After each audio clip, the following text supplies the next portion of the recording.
ఫిరాయింపులపై మంత్రి శ్రీధర్ బాబు కీలక వ్యాఖ్యలు చేశారు. ఫిరాయింపులపై మాట్లాడే నైతిక హక్కు బీఆర్ఎస్ కు లేదన్నారాయన. తాము ఎవ్వరిని రమ్మని పిలవడం లేదు, ఫిరాయింపులను ప్రోత్సహించడం లేదంటూ ఆయన స్పష్టం చేశారు. ఎవరైనా తమ పార్టీలోకి వస్తామంటే వద్దంటామా అంటూ కూడా ప్రశ్నించారు శ్రీధర్ బాబు. ఫిరాయింపుల విషయంలో తమకు బీఆర్ఎస్ కు చాలా తేడా ఉందన్న మంత్రి కాంగ్రెస్ ఎమ్మెల్యేల్ని గతంలో భయపెట్టి బీఆర్ఎస్ చేర్చుకుందన్నారు. ఇప్పుడు తమ పాలన నచ్చి బీఆర్ఎస్ ఎమ్మెల్యేలు వస్తున్నారని చెప్పారు శ్రీధర్ బాబు. మా పార్టీ పక్షాన, మా ముఖ్యమంత్రి పక్షాన దీన్ని ప్రోద్బలం చేయాలని, ఫిరాయింపులు ప్రోద్బలం చేయాలని ఇక్కడ కూడా ఒక అడుగు ముందుకేసి వెళ్తలేం. స్పష్టం ఇది. ఎవరైనా వచ్చి స్వచ్ఛందంగా మేం చేసుకునేది ఒక తీరు ఉంది, వారు చేసుకునే తీరు ఒకటి.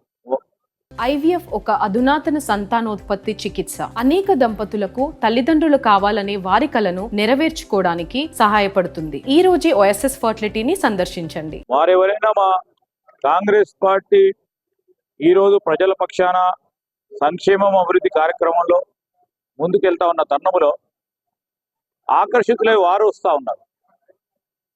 అప్పుడేం జరిగింది? భయం, భక్తి, మళ్ళా ఇంకా ఏదో ముందు చూపెట్టి చాలా మంది కాంగ్రెస్ పార్టీ శాసనసభ్యులు ఆ రోజు తీసుకోవడం జరిగింది.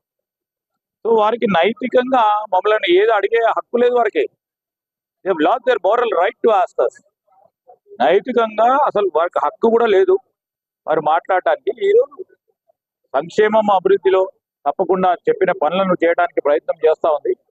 మేము కూడా దీంట్లో పాత్రదారులు కావాలని ముందుకు వస్తామంటే అవుతాడు.